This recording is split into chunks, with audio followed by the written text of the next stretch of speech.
Who controls you this morning? Are we tied into the group? Are we tied into the culture of church nowadays? That the culture of church operates this way and does it this way and shortcuts in this way? Or are there those who are still living according to the Word of God and that alone? I don't care what the fad is, what the culture is, what the new thing is, what the new levers and buttons are. Do this and your church will grow. Do this and your church will move. Do this and you'll be financially set, and do this and do that. The world always has a plan, but the plan's already been given. Yeah. Submit your life to God's plan. That's right. To God. It's not a newfangled thing. There is nothing new under the sun. That's right.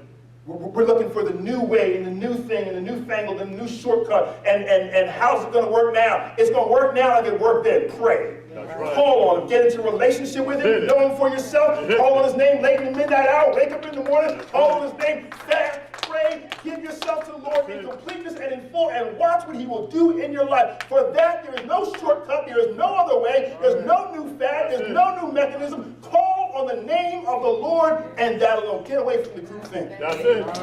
That's it. Get alone by yourself. Stop hanging out with the crowd all the time. It's good to have friends. It's good to be in a relationship. But every now and then, you need a day, a time, a minute to get by yourself, to fall on your knees, and allow God to speak to you through His Word. He's speaking. That's right. That's right. We're listening to the group. It's causing people to be morally blind. Because he said this, because I got a call that said that, because this person suggested this. What is God saying to you? Yeah. What design does God have for your life?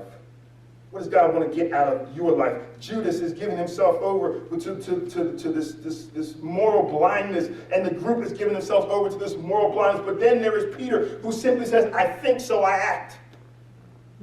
He's morally blind to the things of God. He's not in line with the design of God because he's doing his own thing. He says, I think it, so I'll do it. Yeah. No, I don't need to ask God about this. They're wrong. They have clubs and they have sticks. So I have a sword. I'm going to do something about it. I think it, so I should act it.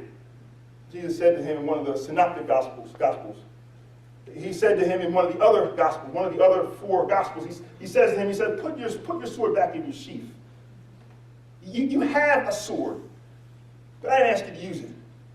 And see, even in church context, even in our Christian context, we often think and so we act, but we never ask. God, I think this is the way this should go, but I never asked you if you want me to go about it in this way. And so we find ourselves acting impulsively according to our own way, according to our own plan, and it brings us outside of the will of God. Yeah. Amen. So there's a moral blindness in this passage as well. There are false motivations, there's moral blindness, but then there's what Jesus knew.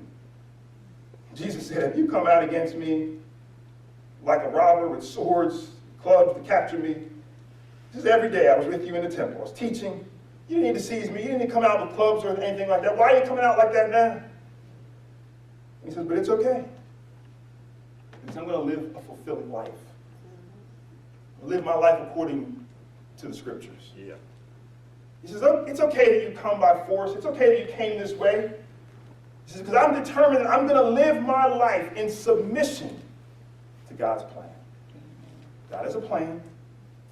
God has a will. And the only way that you can live a glorified, fulfilling life to Him is to submit to it. Yeah. What's the plan for your life?